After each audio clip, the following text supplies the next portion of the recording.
माननीय मंत्री बाल विकास एवं पुष्टाहार पौधा देकर माननीय मुख्यमंत्री महोदय का स्वागत कर रही हूँ। बहुत बहुत धन्यवाद। राष्ट्रीय पोषण माह के अंतर्गत आज आयोजित पोषण माह के इस कार्यक्रम में हम माननीय मुख्यमंत्री महोदय का हृदय से स्वागत करते हैं, अभिनंदन करते हैं। साथ ही माननीय उप मुख्यमंत्री श्री ब्रजेश पाठक जी का भी स्वागत और अभिनंदन करते हैं और साथ ही मंच पर आसीन सभी गणमान्य अतिथियों का हृदय से स्वागत और अभिनंदन करते हैं। मैं चाहूँगी सभी के लिए एक बार जोरदार तालियों के प्रणाम से आप अपनी भावनाओं को मंच तक पहुँचाएं। मंच पर आसीन हैं माननीय मंत्री बाल विकास एवं पुष्टाहार श्रीमती बेबी रानी मौर्य जी। हम उनसे अनुरोध करेंगे कि आज के इस कार्यक्रम की प्रस्तावना के संबंध में उद्बोधन देने की कृपा करें।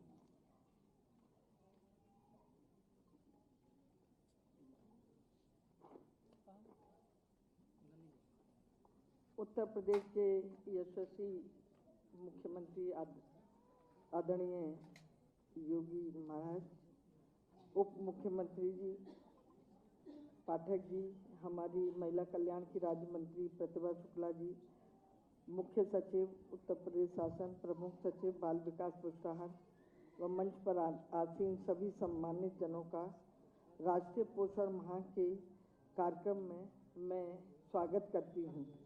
मैं इस समारोह में आए विशिष्ट अतिथिगण, अधिकारीगण, आंगनवाड़ी बहनें, मीडिया बंधु तथा सभी कर्मचारी, विभिन्न योजनाओं के लाभार्थियों का भी स्वागत करती हूँ जो इस कार्यक्रम को सफल बनाने के उद्देश्य से यहाँ उपस्थित हैं। माननीय प्रधानमंत्री जी की सुपोषित भारत की परिकल्पना एवं माननीय मुख्यमंत्री जी के नेतृत्व में हर महिला एवं बच्चे को सुपोषित बनाने के लिए हम कृत संकल्पित हैं। सुपोषित उत्तर प्रदेश की परिकल्पना को साकार करने के लिए सही पोषण, उत्तम स्वास्थ्य और स्वच्छता के नियमों को व्यवहार में अपनाते हुए विभाग द्वारा महिलाओं एवं बच्चों में पोषण के संस्कार आंगनबाड़ी के माध्यम से दिए जा रहे हैं। पोषण अभियान को एक जन आंदोलन का रूप दिए जाने के लिए राष्ट्रीय पोषण माह का आयोजन 2018 से प्रत्येक वर्ष किया जा रहा है। यह 7वां राष्ट्रीय पोषण माह है। इसमें हमारी आंगनबाड़ी कार्यकर्ती के साथ साथ गांव के प्रधान, आशा बहनें, ANM, अध्यापक, अध्यापिकाएं, अभिभावक व बच्चों के साथ साथ हमारे पोषण के सहयोगी विभाग जैसे स्वास्थ्य, शिक्षा, पंचायती राज, कृषि, उद्यान, आयुष आदि द्वारा मिलकर समेकित रूप से कुपोषण के रोकथाम के लगातार प्रयास किए जा रहे हैं। राष्ट्रीय पोषण माह 2024 के कुछ मुख्य लक्ष्य व गतिविधियां निर्धारित की गई हैं, जिनमें मुख्यतः एनीमिया, वृद्धि निगरानी, ऊपरी आहार, पोषण भी और पढ़ाई भी व सुशासन के लिए प्रौद्योगिकी विषय पर गतिविधियां आयोजित की जाएंगी, जिसकी सफलता हेतु मैं आप सभी को शुभकामनाएं देती हूं। विभाग की योजनाओं तथा आंकड़ों के माध्यम से विभाग द्वारा बच्चों के वजन व लंबाई, ऊंचाई के माप हेतु आंगनबाड़ी केंद्रों पर 04 प्रकार की ग्रोथ मॉनिटरिंग डिवाइस उपलब्ध कराई गई है। आंगनबाड़ी कार्यकर्तियां पोषण ट्रैकर पर बच्चों का विवरण अपलोड करती हैं, जिनका वजन व लंबाई अंकित करती हैं। पोषण ट्रैकर पर ही सेम व मेम बच्चों का चिन्हीकरण, लाभार्थियों का आधार व मोबाइल का सत्यापन भी किया जाता है। इसी प्रकार अनुपूरक पुष्टाहार कार्यक्रम के द्वारा स्वयं सहायता समूहों के द्वारा विकेंद्रित अनुपूरक पुष्टाहार व्यवस्था प्रदेश में कुल 2.21 करोड़ लाभार्थियों को अनुपूरक पुष्टाहार दिया जा रहा है, जिसमें 6 माह से लेकर 6 वर्ष तक के बच्चों, गर्भवती व धात्री महिलाओं तथा किशोरी बालिकाएं सम्मिलित हैं। प्रदेश में बच्चों एवं महिलाओं को स्वस्थ बनाने के उद्देश्य से अनुपूरक पुष्टाहार वितरण व्यवस्था में व्यापक पैमाने पर परिवर्तन किया गया है। उत्तर प्रदेश राज्य ग्रामीण आजीविका मिशन स्वरूप स्वयं सहायता समूह की महिलाओं के द्वारा विकास खंड स्तर पर अनुपूरक पुष्टाहार तैयार किए जाने हेतु अनुपूरक पुष्टाहार उत्पादन इकाइयाँ स्थापित की गई हैं। वर्तमान में 204 उत्पादन इकाइयां संचालित हैं, जिनके माध्यम से आंगनबाड़ी के लाभार्थियों की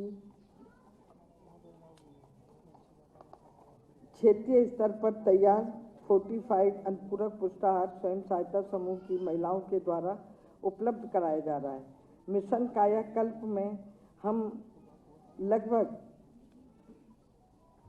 1,09,00,000 आंगनबाड़ी में 1,09,000 आंगनबाड़ी केंद्रों की मौजूदा आधारभूत स्थिति तथा उनकी आवश्यकताओं के मूल्यांकन के लिए बेसलाइन सर्वे कराकर 18 मूलभूत संकेतकों पर आधारभूत संरचना को सुदृढ़ करने की कार्रवाई की जा रही है।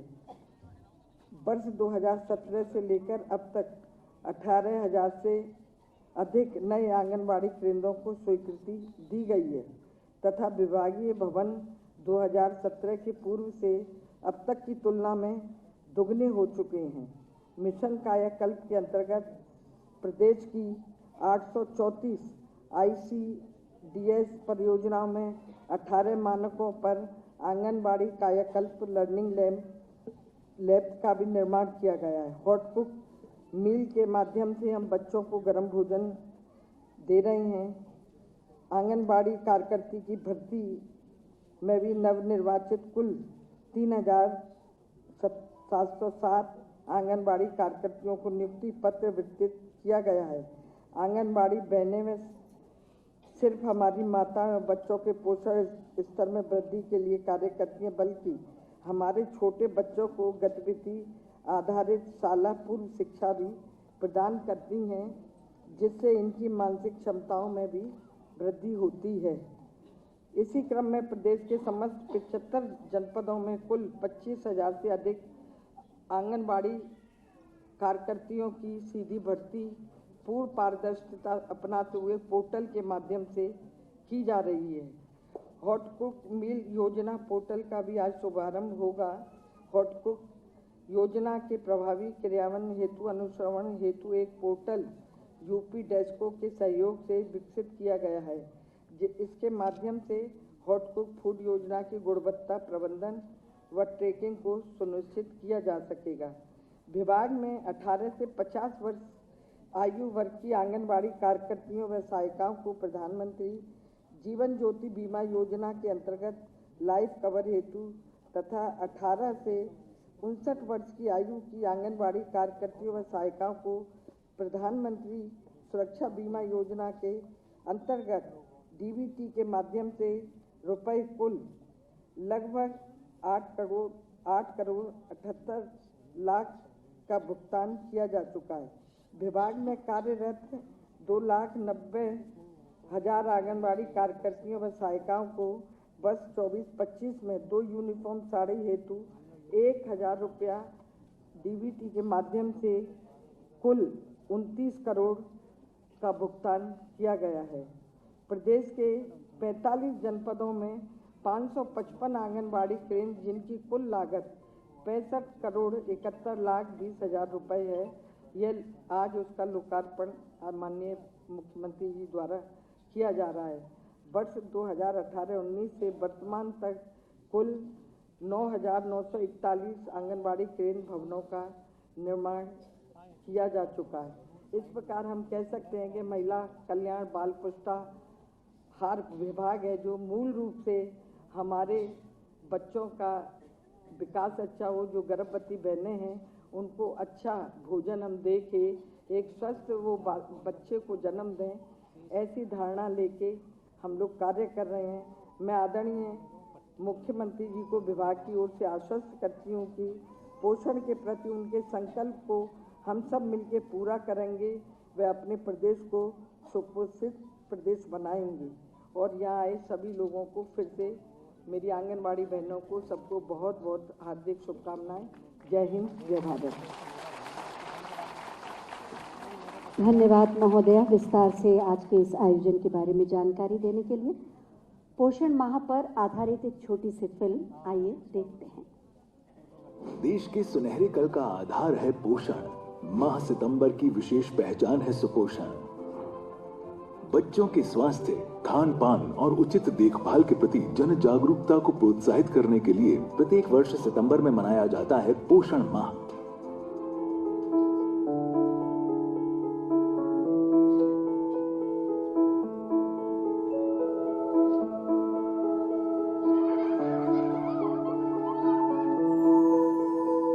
यशस्वी प्रधानमंत्री नरेंद्र मोदी जी की प्रेरणा से देश मना रहा है 7वां राष्ट्रीय पोषण माह। 7वीं राष्ट्रीय पोषण माह का मुख्य लक्ष्य है सामाजिक और व्यवहार परिवर्तन संचार के साथ ही सामुदायिक सहभागिता। इससे महिलाओं व बच्चों को जीवन चक्र के विभिन्न चरणों में सही समय पर सही पोषण की मिलेगी जानकारी और उनकी पोषण स्थिति को सुधारने में मिलेगी मदद।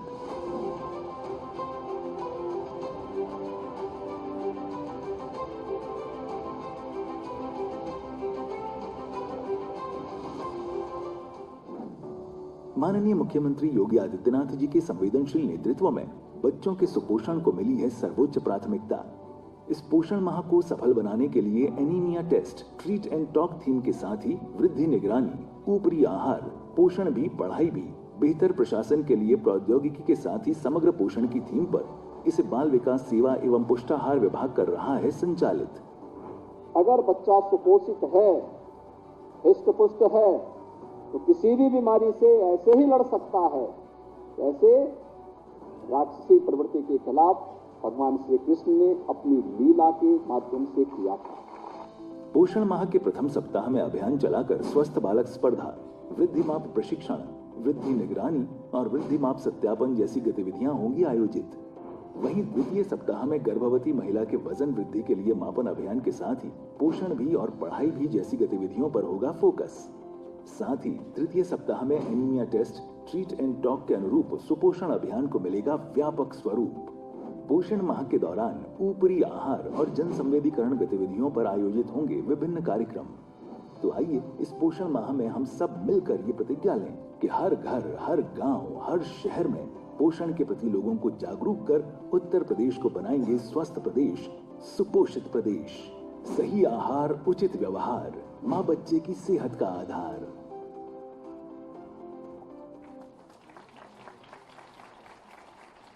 बाल विकास एवं पुष्टाहार विभाग अति कुपोषित बच्चों को चिन्हित करके उनकी देखभाल और उपचार के माध्यम से उन्हें सुपोषित बच्चों की श्रेणी में परिवर्तित करा देता है। ये कार्य संभव अभियान के माध्यम से किया जाता है। पिछले वर्ष 2.5 लाख बच्चों को चिन्हित किया गया और 63% बच्चों को सुपोषित श्रेणी में लाया गया। इसी अभियान के बारे में जानकारी देती हुई एक छोटी सी फिल्म आइए देखते हैं। रहा है।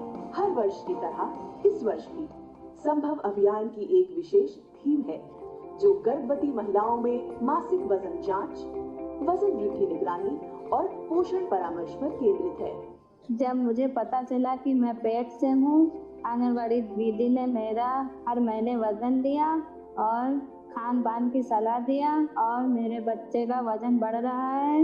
आंगनबाड़ी दीदी ने हमारा और हमारे बच्चे का ख्याल रखा। अब तक 1.9 लाख आंगनबाड़ी कार्यकर्तियों का प्रशिक्षण किया जा चुका है। 2023 में लगभग 2.5 लाख सैम बच्चों की पहचान की गई और उनमें से 63% बच्चों के पोषण स्तर में सुधार हुआ। 2024 में अब तक 1.8 लाख सैम बच्चों की पहचान करते हुए लगभग 56% बच्चों के स्वास्थ्य की जांच और उनका उपचार किया गया है।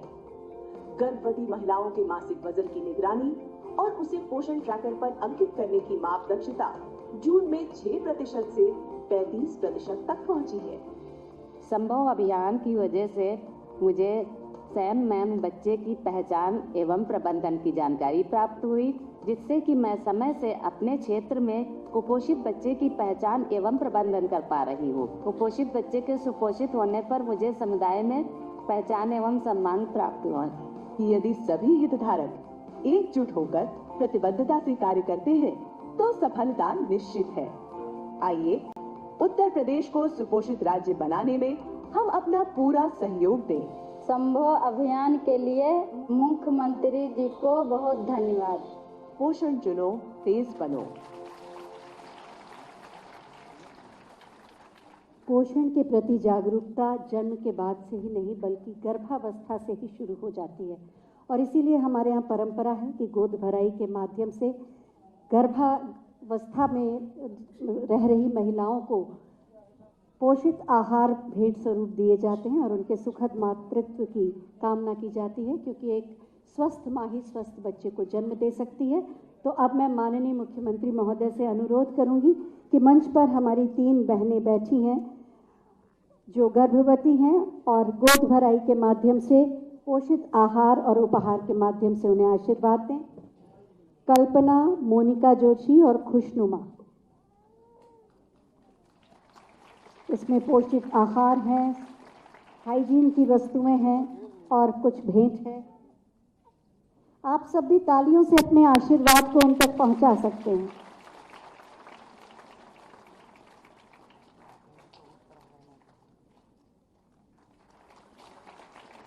और उसके बाद बारी है अन्नप्राशन की। 3 बच्चे, जिसमें से 2 कान्हा की पोशाक धारण किए हुए और एक राधा, उनका अन्नप्राशन नैतिक, व्यांश और आयुषी।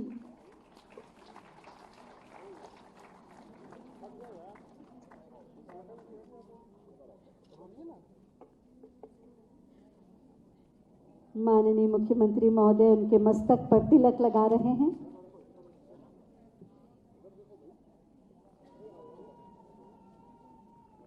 ओहो,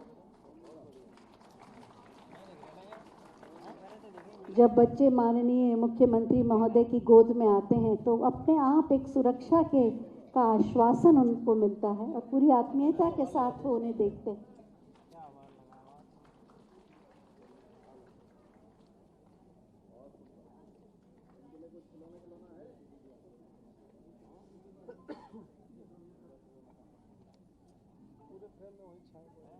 सौभाग्यशाली हैं ये बच्चे जिनका अन्नप्राशन माननीय मुख्यमंत्री महोदय के कर कमलों द्वारा हो रहा है, एक संत के हाथों से हो रहा है।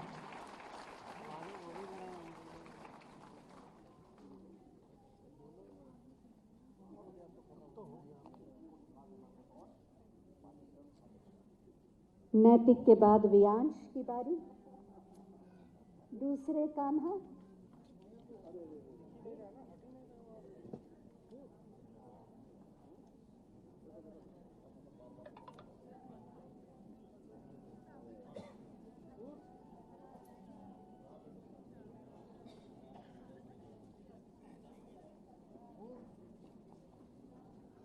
तिलक और उसके बाद अन्नप्राशन।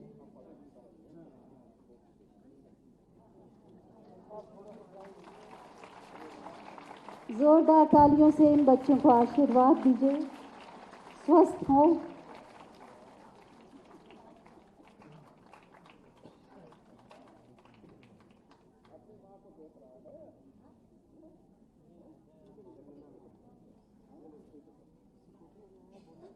कितने शांत बच्चे हैं।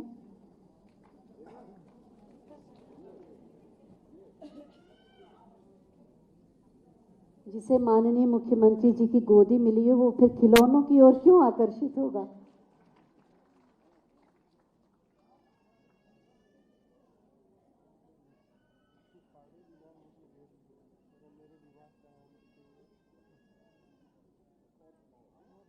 और अब राधा की बारी है। आयुषी,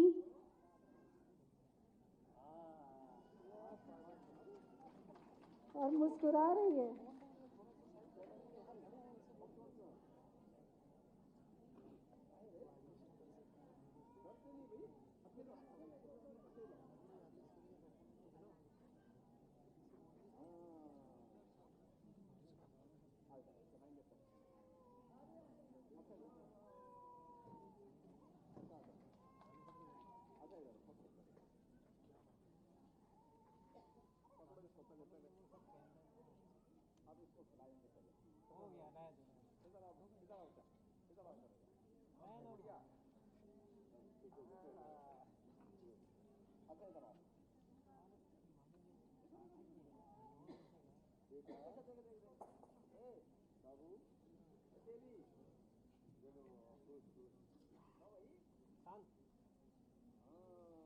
तालियों से आशीर्वाद दीजिए।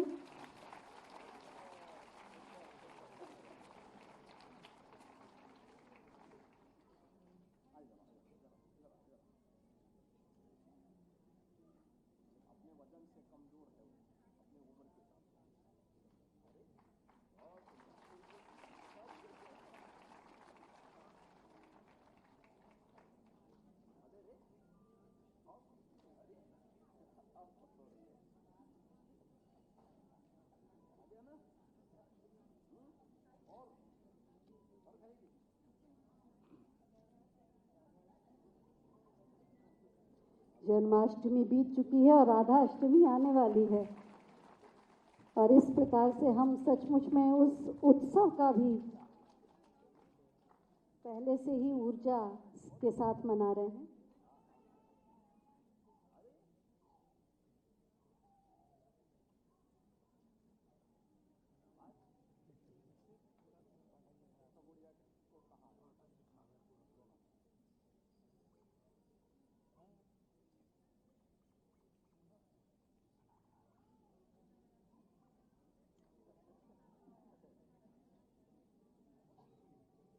बहुत बहुत धन्यवाद माननीय।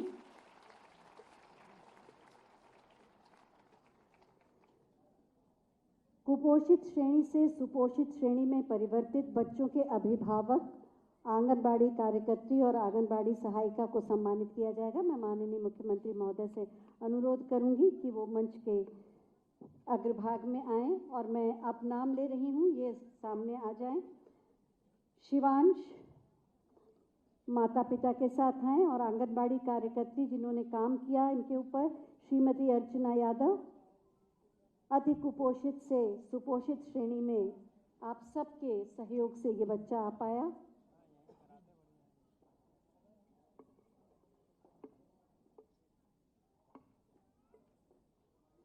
इन्हें शॉल और सैम किट दिया जा रहा है।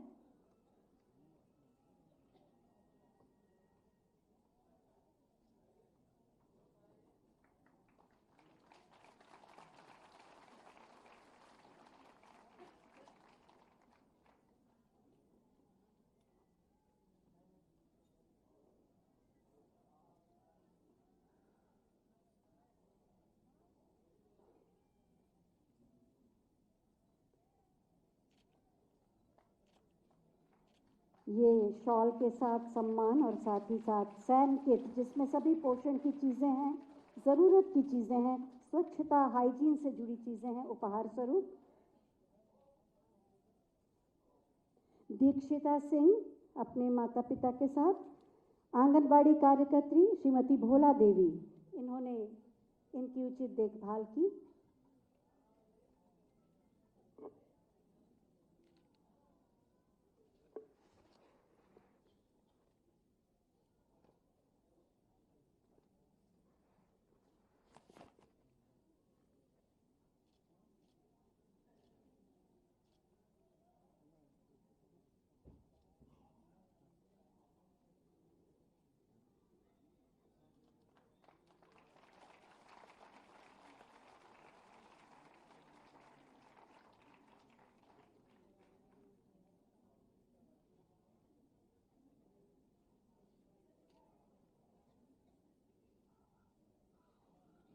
सनाया फातिमा, श्रीमती विद्यावती आंगनबाड़ी कार्यकर्त्री जिन्होंने इनके साथ कार्य किया और इन्हें अति कुपोषित से सुपोषित श्रेणी में लाने में सफल हुई।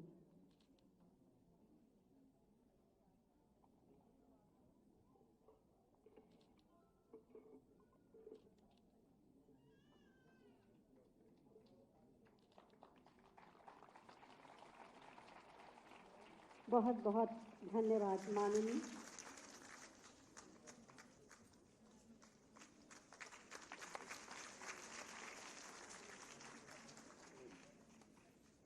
बहुत बहुत धन्यवाद माननीय आपका। अपना स्थान ग्रहण करें। सुपोषित और साक्षर भारत ही सशक्त भारत का निर्माण कर सकता है। मंच पर आसीन है माननीय उप मुख्यमंत्री श्री ब्रजेश पाठक जी। हम उनसे अनुरोध करेंगे कि आज के इस अवसर पर अपने उद्गार व्यक्त करें।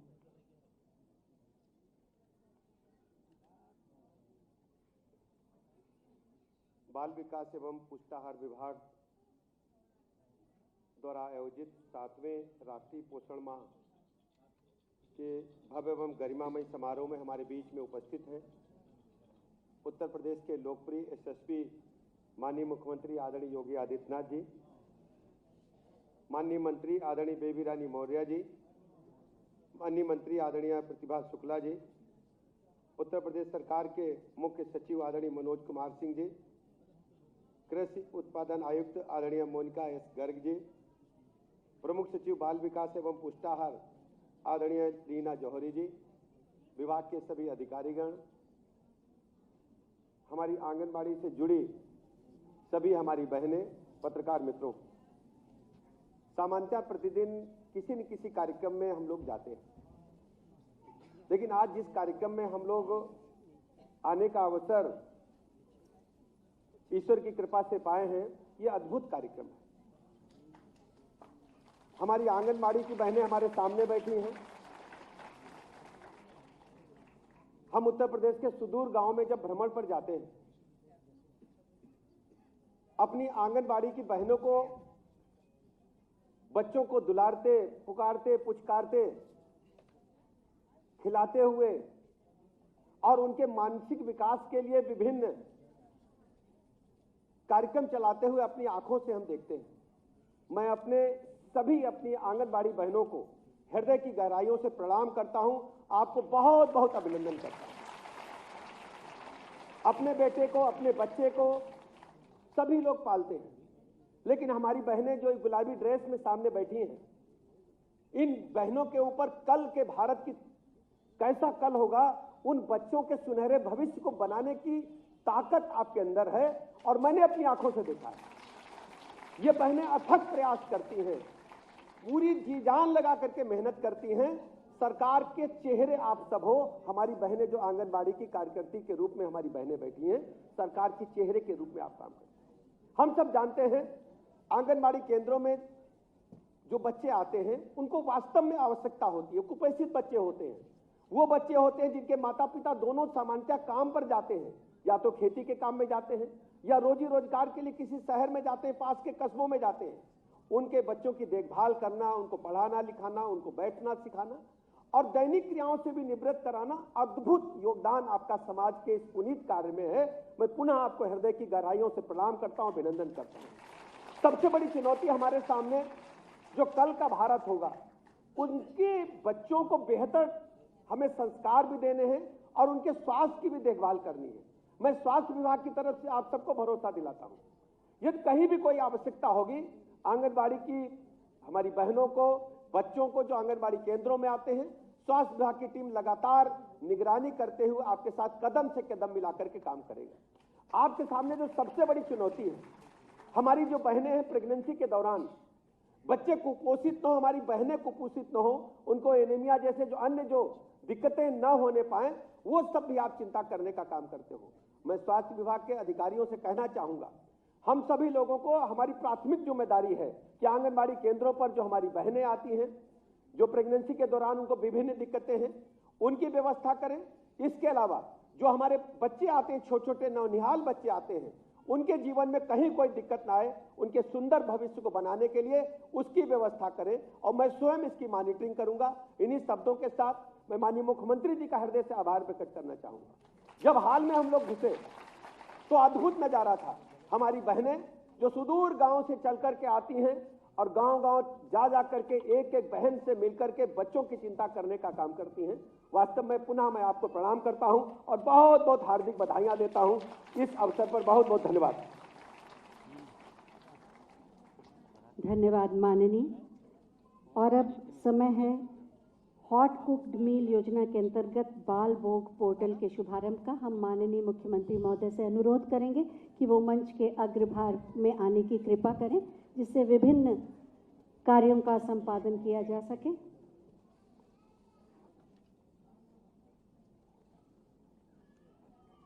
मिड डे मील के अंतर्गत हॉट कुक्ड मील योजना के लिए अधिक अच्छे प्रबंधन के लिए और देखरेख के लिए पोर्टल का निर्माण किया गया है, बाल भोग पोर्टल।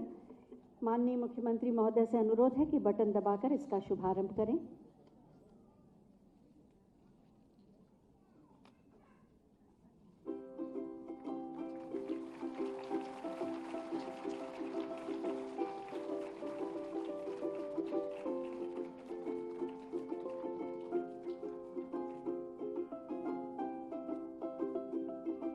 तकनीक के उपयोग से कुशल प्रबंधन हो पाएगा। और इसके बाद प्रधानमंत्री जीवन ज्योति बीमा योजना और सुरक्षा बीमा योजना के लिए 8 करोड़ 78 लाख का अंतरण डीबीटी के माध्यम से आंगनबाड़ी कार्यकर्तियों के खाते में होगा। और साथ ही यूनिफॉर्म के लिए जो साड़ी है उसके लिए 29 करोड़ की धनराशि का अंतरण भी होगा।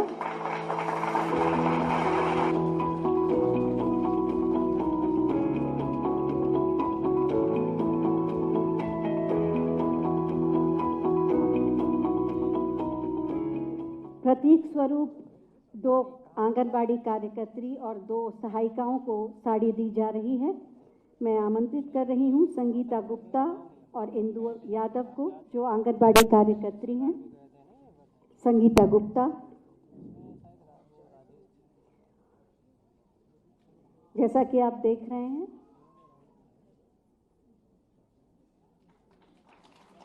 इंदु यादव, आंगनबाड़ी कार्यकर्त्री की गुलाबी रंग की साड़ी होती है और सहायिका की पीले रंग की।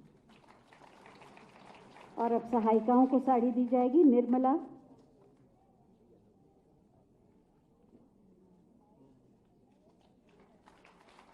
और संजू गुप्ता। जोरदार तालियां इन सभी बहनों के लिए।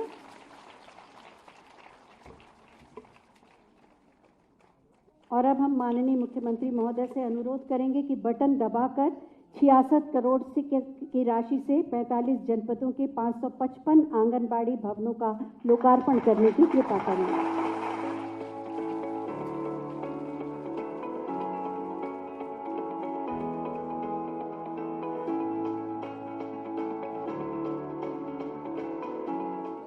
बहुत बहुत धन्यवाद माननीय।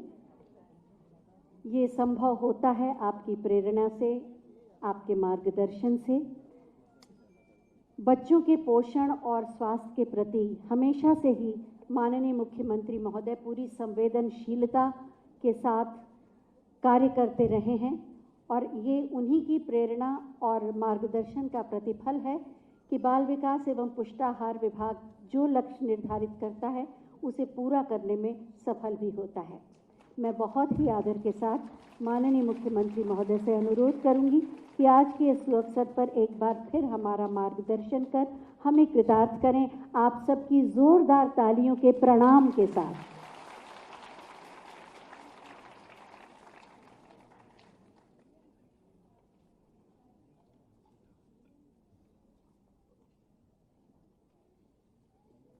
राष्ट्रीय पोषण माह 2024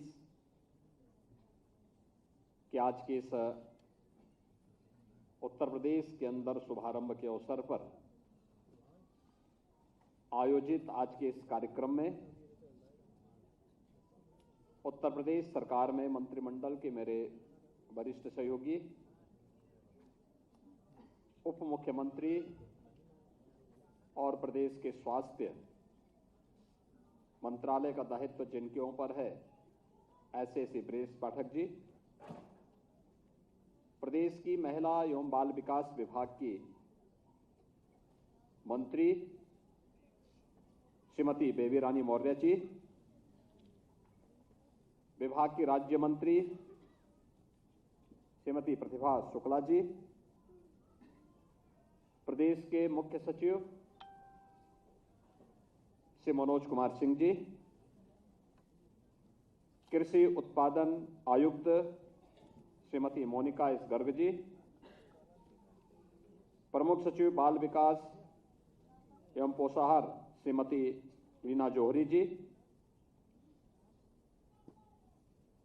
विभिन्न विभागों के हमारे अधिकारीगण, महिला और बाल विकास विभाग से जुड़े हुए सभी अधिकारीगण, आंगनबाड़ी से जुड़ी हुई बहनें, मैं सबसे पहले आदरणीय प्रधानमंत्री जी के प्रति आभार व्यक्त करते हुए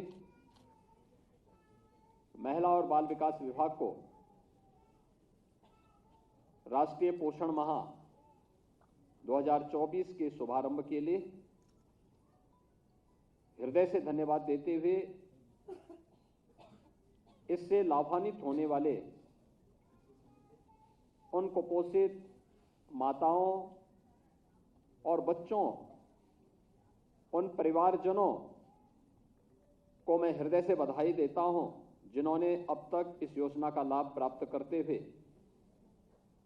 कुपोषण से मुक्ति पा करके सुपोषण के लक्ष्य को आदरणीय प्रधानमंत्री जी के विजन को जमीनी धरातल पर उतारने में सफलता प्राप्त की है, उन सभी को मैं हृदय से बधाई देते हुए अपनी शुभकामनाएं देता हूं। मेरे लिए ये प्रसन्नता का विषय है कि इस अवसर पर आज अनेक कार्यक्रम अपने देश के भविष्य को उज्जवल करने और प्रधानमंत्री मोदी जी के विकसित भारत के सपने को साकार करने की आधारशिला को सुदृढ़ करने की इस मुहिम में आज अनेक कार्यक्रमों का शुभारंभ हो रहा है। इस क्रम में खासतौर पर आपने पोषण माह से संबंधित प्रदेश के उप मुख्यमंत्री और प्रदेश के महिला और बाल विकास विभाग की मंत्री इन दोनों के वक्तव्यों के साथ साथ उस वीडियो फिल्म को भी देखा होगा जो इस पर अब तक की प्रगति और भविष्य की कार्य योजना को लेकर के आई है। इसके साथ ही संभव अभियान के तहत भी कुपोषित से सुपोषित हुए बच्चों की प्रगति और भविष्य की कार्य योजना की वीडियो फिल्म भी आपने यहां भी विस्तार से देखी है। साथ ही संभव अभियान के तहत उन आंगनवाड़ी बहनों और परिवार के सदस्यों का सम्मान भी इस मंच पर हुआ है जिन्होंने एक समय सीमा के अंदर इस लक्ष्य को प्राप्त करने में अपनी भूमिका का निर्वहन किया है, उनका भी सम्मान यहां पर हुआ है। और साथ साथ हॉट कुक योजना के अंतर्गत बाल भोग पोर्टल का शुभारंभ अभी यहां पर आपके सामने किया गया है। हमारे जितने भी आंगनबाड़ी केंद्र हैं, गरम भोजन मिड डे मील की तर्ज पर आंगनबाड़ी केंद्र में आने वाले बच्चों को प्राप्त हो सके। गत वर्ष ही हमने इस योजना का शुभारंभ किया था। जहां एक और एक कार्यक्रम चल रहा है, वहीं हमें राष्ट्रीय शिक्षा नीति के अंतर्गत इन सभी केंद्रों को बाल वाटिका के रूप में भी प्रस्तुत करते हुए वहां पर भी हमें उन बच्चों को प्री प्राइमरी के रूप में अगर आगे बढ़ाने में हम योगदान दे देंगे तो आपकी भूमिका के बारे में जो प्रधानमंत्री जी ने कहा है कि आंगनवाड़ी कार्यकर्त्री और सहायिकाओं का जो कार्यक्रम है, जो उनका अभियान है, इसकी तुलना त्रेता युग के उस समय से की जा सकती है जब उस समय माता देवकी के 8वें पुत्र के रूप में जन्मे कृष्ण कन्हैया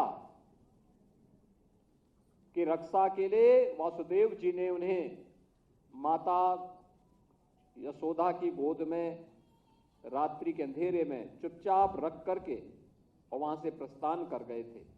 याद करिए, माता यशोदा ने कृष्ण कन्हैया का लालन पालन किस तन्मयता के साथ किया, कभी ये नहीं लगने दिया कि मेरा पुत्र नहीं।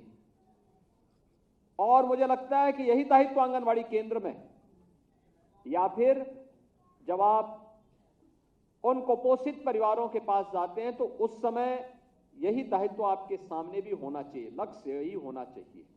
भारत का इतिहास तो इस प्रकार की घटनाओं से भरा पड़ा है। इस प्रकार के इतिहास की घटनाओं से भरा पड़ा है। कौन नहीं जानता है इतिहास प्रसिद्ध मेवाड़ की वह घटना,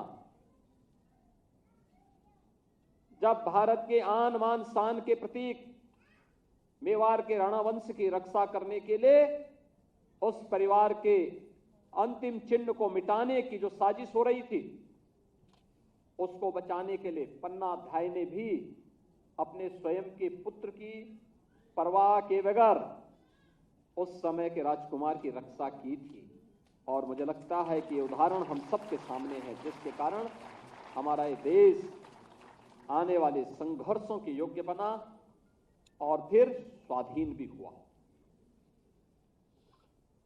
कृष्ण कन्हैया की कहानी आप सबके सामने है, कथा आप सबके सामने है, घर घर में गाई जाती है। तो जो भूमिका मां यशोदा की थी वही भूमिका में आप भी हैं। और आपको आज के दिन पर प्रधानमंत्री मोदी जी के उस विजन को 2047 में भारत विकसित भारत होगा, तो विकसित भारत कैसा होगा? विकसित भारत के समय मंच में बहुत सारे लोग पता नहीं किस स्थिति में होते हैं। आप में से बहुत सारे लोग किस स्थिति में होते हैं कुछ नहीं कहा जा सकता, लेकिन जिसकी आप सेवा कर रहे हैं इनके हाथों में कमान होगी, कमान इनके हाथों में होनी है। उस समय की वर्कफोर्स यह होगी, यह अगर सुपोषित है तो भारत समृद्ध होगा। अगर यह आज स्वास्थ्य की दृष्टि से विकसित है तो भारत विकसित होगा। कोई भारत के विकसित होने के मार्ग में बैरियर नहीं बन सकता। और इसीलिए एक बड़े कार्यक्रम को आप आगे बढ़ा रहे हैं, पवित्र कार्यक्रम के साथ आप जुड़ रहे हैं। और उस पवित्र कार्यक्रम के जुड़ने के लिए मैं आपका हृदय से अभिनंदन करता हूं। और मैंने देखा है आंगनवाड़ी केंद्र में बहुत सारी जगह बहुत अच्छी गतिविधियां होती हैं। मैं अक्सर उसका उदाहरण देता हूं। मैं एक आंगनवाड़ी केंद्र में गया था अचानक, और उस केंद्र में जाकर के मैं देख रहा था, यानी एक प्रशिक्षित शिक्षक भी उस प्रकार के उदाहरण देकर के बच्चों को और उन नवजात शिशुओं को जो 3 वर्ष से 5 वर्ष के बीच के होते हैं, उनको उस प्रकार के उदाहरण के माध्यम से समझाने का कार्य कर रहा हो। ये बहुत कठिन होता है, लेकिन मैंने वहां देखा। मैं चुपचाप एक तरफ खड़ा होकर के देखने लग गया। आंगनवाड़ी बहनें अंदर 15 से 20 बच्चे थे एक रूम में, और ये सच था कि वहां पे उन्होंने बहुत सारी चीजें सजा के रखी हुई थी।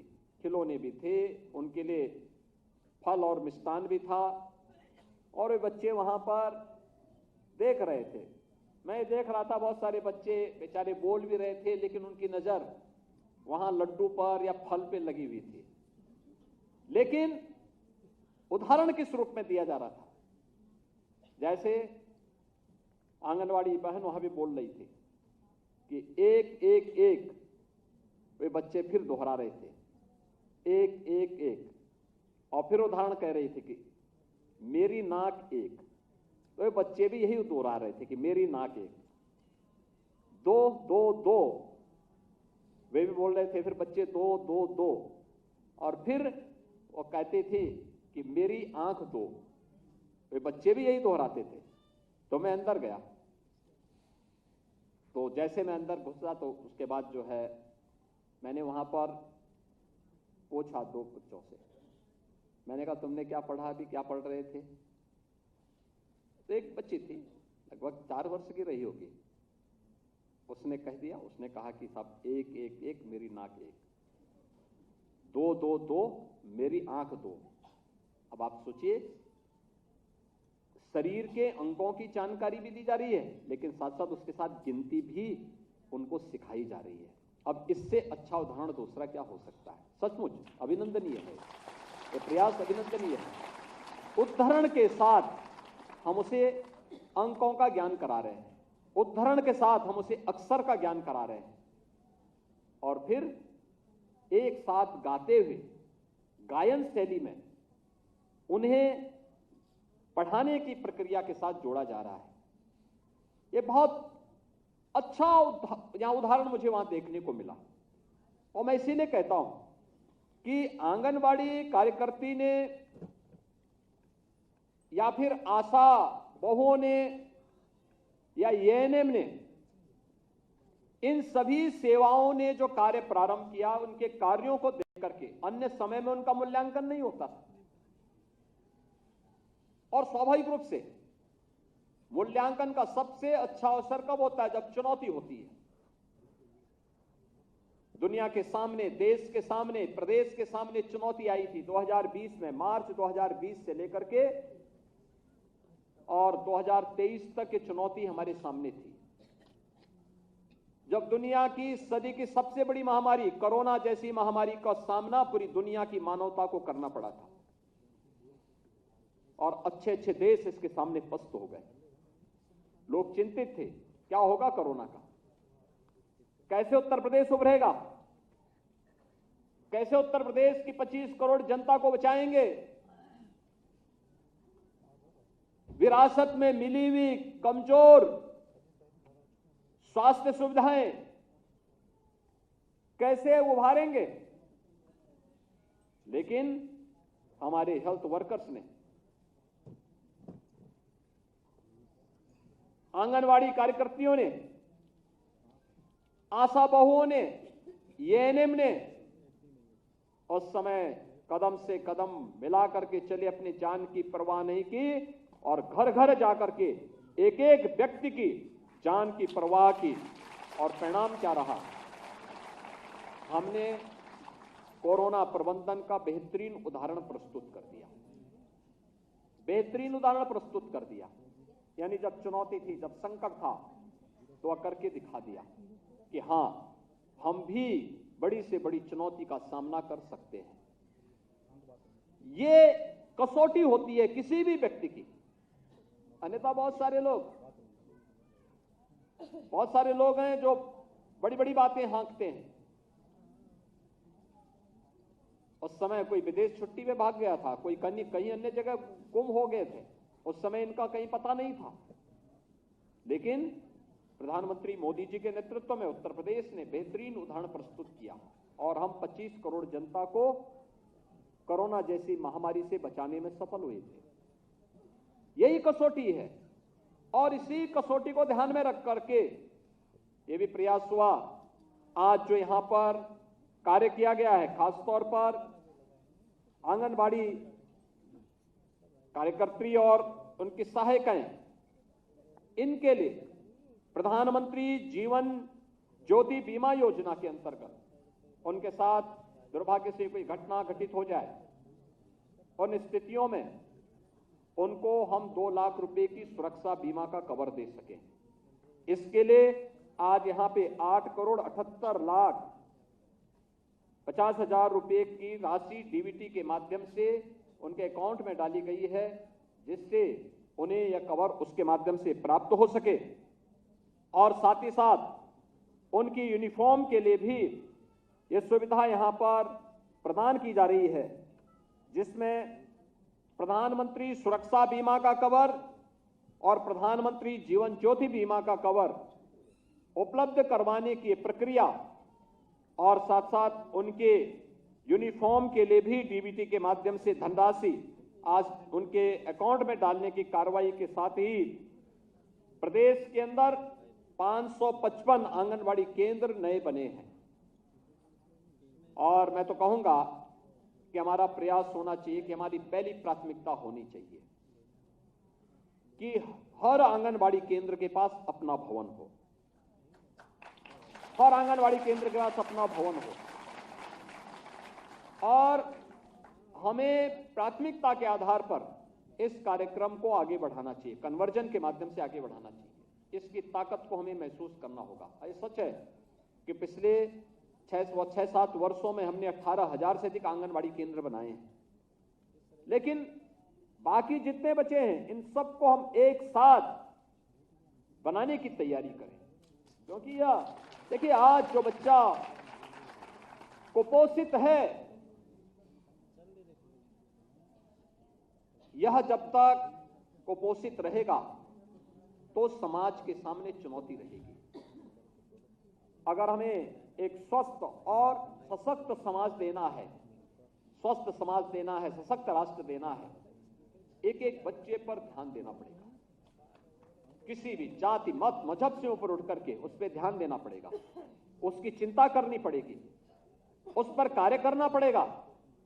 और जब हम इस अभियान के साथ जुड़ेंगे तो हमें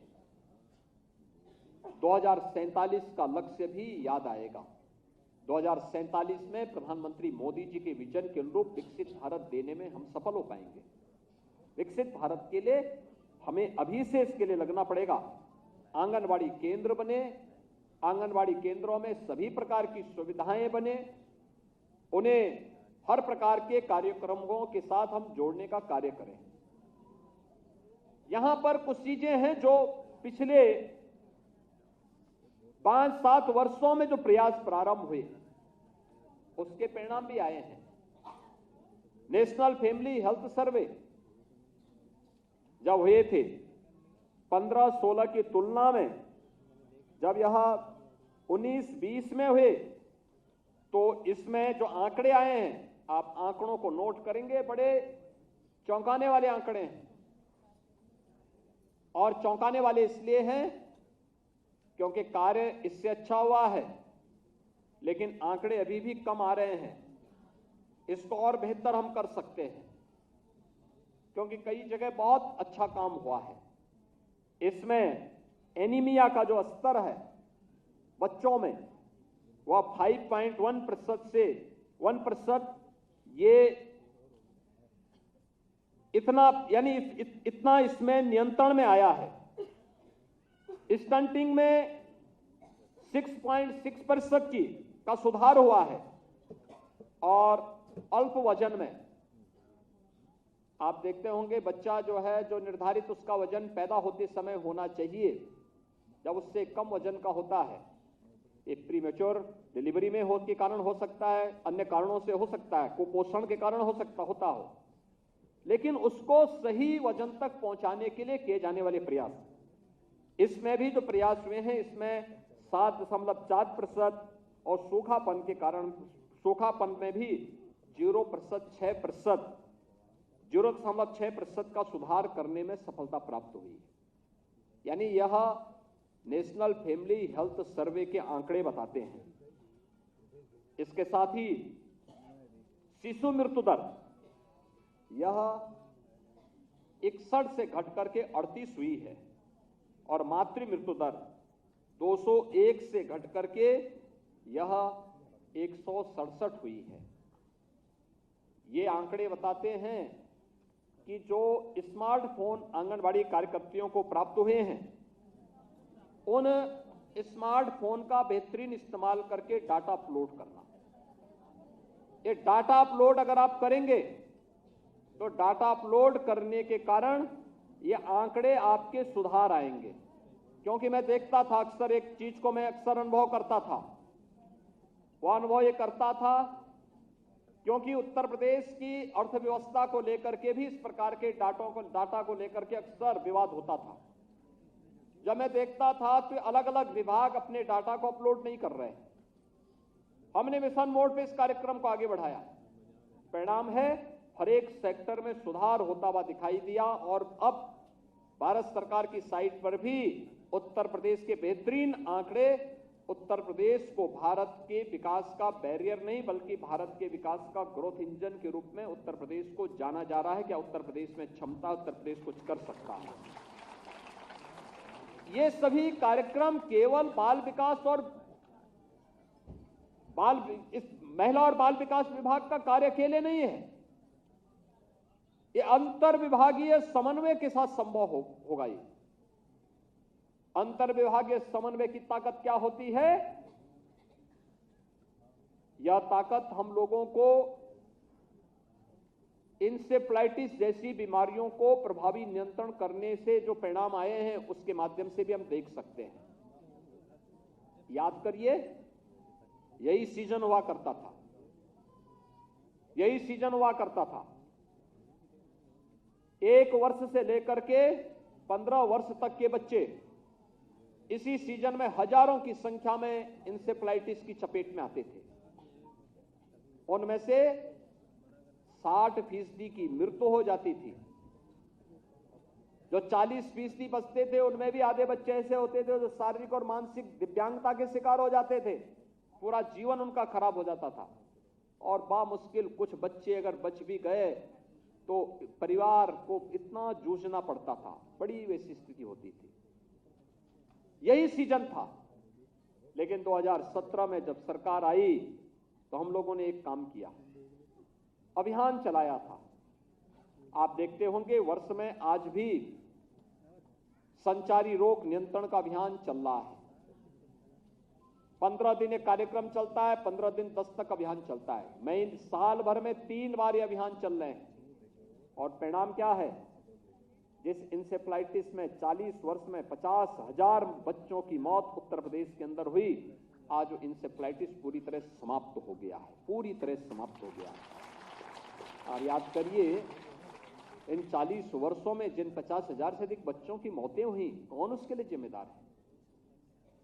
आखिर वे बच्चे भी तो अगर जीवित होते तो आज उत्तर प्रदेश के विकास में अपना सहयोग दे रहे होते।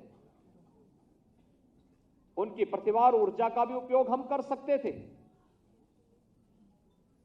न जाने कौन व्यक्ति कितना प्रतिभाशाली उनमें से होता, लेकिन नहीं, वे बच्चे कालकल्वित हो गए, असमय कालकल्वित हो गए। दोष उनका क्या था? दोष सिस्टम का दोष था, जिन्होंने इसके लिए अवेयरनेस का कार्यक्रम नहीं चलाया। समन्वय का बेहतरीन समन्वय करके सरकार की व्यवस्था को, स्वच्छता के अभियान को, स्वास्थ्य की सुविधाओं को उन तक पोषाहार पहुंचाने के लिए या उन तक शासन की अन्य सुविधाओं को पहुंचाने के लिए जिन्होंने लापरवाही बरती, वे सरकारें और वह तंत्र उसका अपराधी है। एक नहीं, 50,000 से अधिक बच्चों की मौतें हुई थी इंसेफ्लाइटिस से। और इसीलिए मैं बार बार कहता हूं कि आज जो मॉडल बना है, हम लोगों ने कोरोना जैसी महामारी को भी नियंत्रण किया है। इसके लिए जैसे ही कोरोना आई थी, कोरोना आने के साथ ही हम लोगों ने, जैसे लॉकडाउन प्रारंभ हुआ, हमने टीम 11 बना दी थी। तत्काल मैंने टीम 11 बनाई। लोग बोल रहे थे क्या है, हमने कहा बाद में समझ में आएगा, पहले काम करने दीजिए। ये अंतर विभागीय समन्वय से कैसे परिणाम आ सकते हैं, टीम 11 उस समय हमारी कार्य कर रही थी। और टीम 11 एक दूसरे के साथ समन्वय रखते हुए एक साथ फोकस्ड कार्रवाई करती थी, और परिणाम तो हमारे हाथ में आना ही था। हमने बेहतरीन प्रबंधन करके दिखाया, और इसीलिए आज मैं आपसे कहने के लिए आया। आज तो ढेर सारी कार्यक्रम आपके यहां चल रहे हैं, यानी न केवल आप लोग इस कार्यक्रम के माध्यम से, बल्कि टेक होम राशन के माध्यम से, हजारों महिला स्वयंसेवी समूहों के माध्यम से महिलाओं को आत्मनिर्भरता के लक्ष्य को भी प्राप्त करने की दिशा में आप आगे बढ़ रहे हैं। और मैं आपसे कहूंगा कि आप अपने लक्ष्य की तरफ अविचलित होकर के आगे बढ़िए।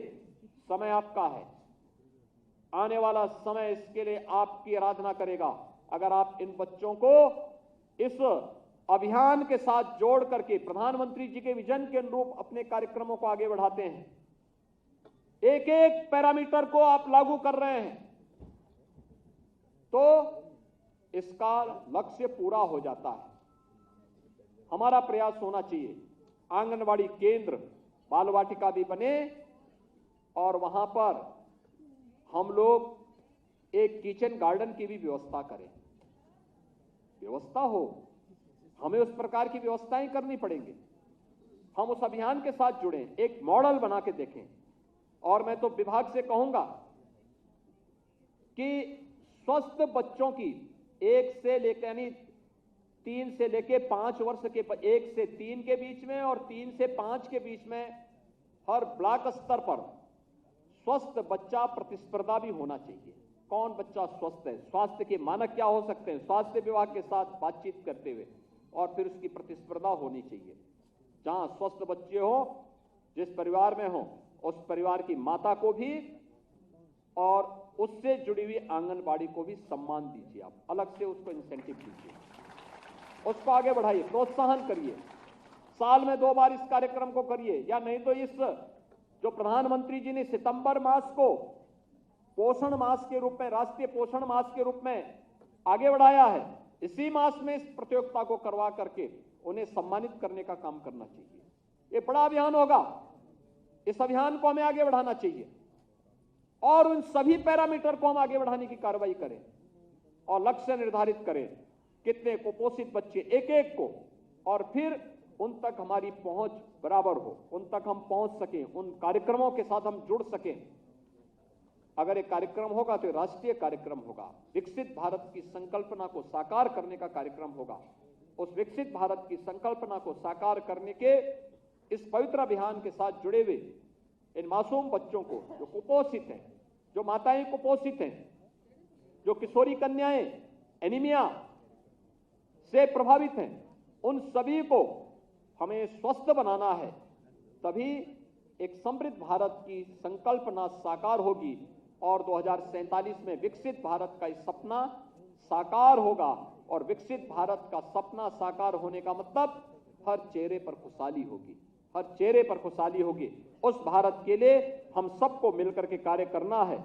आज के इस अवसर पर, पोषण माह कार्यक्रम के अवसर पर, मैं एक बार फिर से आप सभी के प्रति, विभाग के प्रति और इससे लाभान्वित होने वाले सभी जितने भी परिवारजन हैं, उन सबको भी मैं हृदय से बधाई देता हूं, अपनी शुभकामनाएं देता हूं और विश्वास करूंगा कि यह सफलतापूर्वक आगे बढ़ाएंगे। धन्यवाद। जय हिंद। बहुत बहुत धन्यवाद माननीय, आपके प्रेरणादायी उद्बोधन के लिए। और अब अंत में मैं अतिथियों के प्रति आभार व्यक्त करने के लिए अनुरोध करूंगी माननीय राज्य मंत्री बाल विकास एवं पुष्टाहार विभाग श्रीमती प्रतिभा शुक्ला जी से।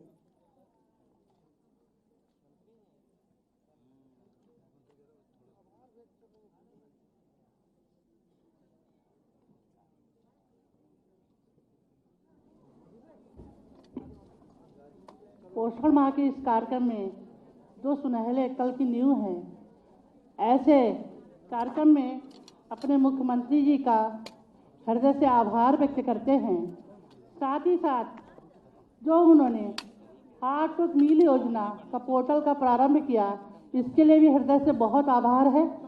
साथ ही साथ विभाग की जीवन ज्योति बीमा योजना के अंतर्गत जो हम लोगों को लाभ मिलेगा सारे बच्चों को और आंगनबाड़ियों को, उसके लिए भी हृदय से आभार है।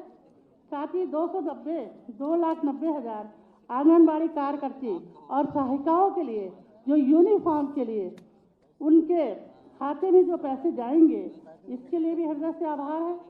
और हमारी जो 555 आंगनबाड़ी 45 जिले में बनकर तैयार हो रही हैं, ऐसी आंगनबाड़ी जो बनकर तैयार हो रही हैं, उसका भी हृदय से आभार है, क्योंकि वक्त बहुत कम है।